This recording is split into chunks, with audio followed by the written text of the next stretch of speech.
Une sortie extravéhiculaire, ou EVA en anglais, est une manœuvre réalisée en dehors d'un véhicule spatial pour réaliser des opérations de maintenance ou de réparation. Durant en moyenne 6 heures, cette activité est très éprouvante. Elle fait partie des événements les plus marquants dans la vie d'un astronaute. Elles sont réalisées à l'aide de combinaisons EMU pour les astronautes américains, canadiens, japonais ou européens, et Orlan pour les cosmonautes russes. Lors d'une sortie, les astronautes sont toujours en duo à l'extérieur et peuvent compter sur l'appui de leurs collègues à l'intérieur et d'un Capcom à Houston qui leur transmet l'ensemble des procédures et des tâches à réaliser. Les sorties sont généralement planifiées à l'avance par les centres de contrôle au sol. Une sortie peut être planifiée à la dernière minute pour une opération urgente nécessitant une EVA. Avant leur sortie dans l'espace, les astronautes s'entraînent au sol dans les centres d'entraînement de Cologne, Moscou et Houston, plus particulièrement dans les piscines où sont immergées des maquettes des modules de l'ISS. On utilise l'eau ici pour simuler l'état d'impesanteur impossible à reproduire autrement. Les astronautes viennent y parfaire leur connaissance des combinaisons et répètent les tâches qui seront amenées à exécuter une fois en orbite. À l'approche de la sortie, les astronautes doivent respirer de l'oxygène pur durant 2 heures. Ceci va permettre d'éliminer l'azote des tissus et des flux sanguins. Ceci permettra d'égaliser la pression entre le sas et le scaphandre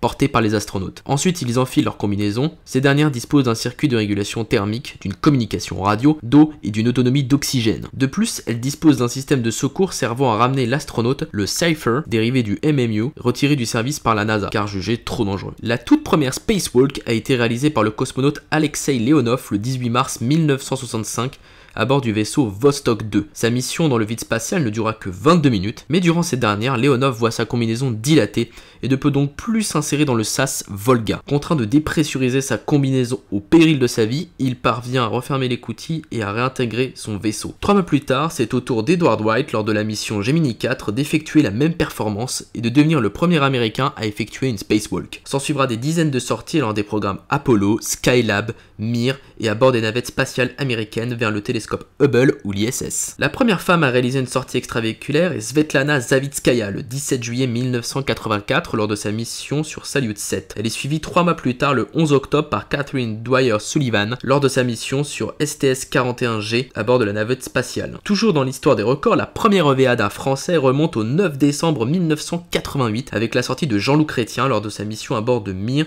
d'une durée de 6 heures. Le 13 mai 1992 s'inscrit dans une date symbolique des sorties. En effet, c'est la seule fois qu'une spacewalk réunit 3 astronautes. En règle générale, elle en réunit 2 en extérieur et 1 support crew à l'intérieur. Les astronautes Truott, Hibb et Hacker de la mission STS-49 ont pour rôle ce jour-là de réparer un satellite de télécommunication. Avec la fin de l'Union soviétique et le rapprochement des 2 superpuissances dans le domaine spatial dès les années 90, les Russes et les Américains opèrent pour la première fois le 29 avril 1997 une sortie en commun. À l'extérieur de la station Mir, Vassily Tsibiev et Jerry Lienger, vêtus de combinaison Orlan, prennent part à cette sortie atypique. Cette expérience est répétée le 1er octobre dans la navette Atlantis avec des scaphandres américains pour les cosmonautes Parzinski et Titov. Il faudra attendre 2008 pour qu'une première sortie chinoise soit réalisée. Le 27 septembre, Tsai Zhigang effectue une sortie de 22 minutes lors de la mission Shenzhou 7 durant laquelle il est désigné commandant. Malgré tout, une sortie dans l'espace présente des risques pour les astronautes. Entre les écarts des températures, les conditions de travail pesant en microgravité et les risques de micrométéorites, les astronautes travaillent sur des équipements dans l'environnement le plus hostile qui soit. Même si jusqu'à présent près de 500 sorties se sont déroulées sans accident, l'une d'entre elles a failli mal se terminer. Le 16 juillet 2013, au cours de l'expédition 36 sur l'ISS, l'astronaute de l'ESA Luca Parmitano manque un peu de se noyer dans sa combinaison. En effet, durant sa deuxième sortie, il sent de l'eau s'écouler dans son casque provenant du liquide de régulation thermique. Il parvient à retourner de justesse dans le sas en aveugle durant l'obscurité la plus totale. J'espère que cet épisode vous a plu, celui-ci me tenait particulièrement à cœur.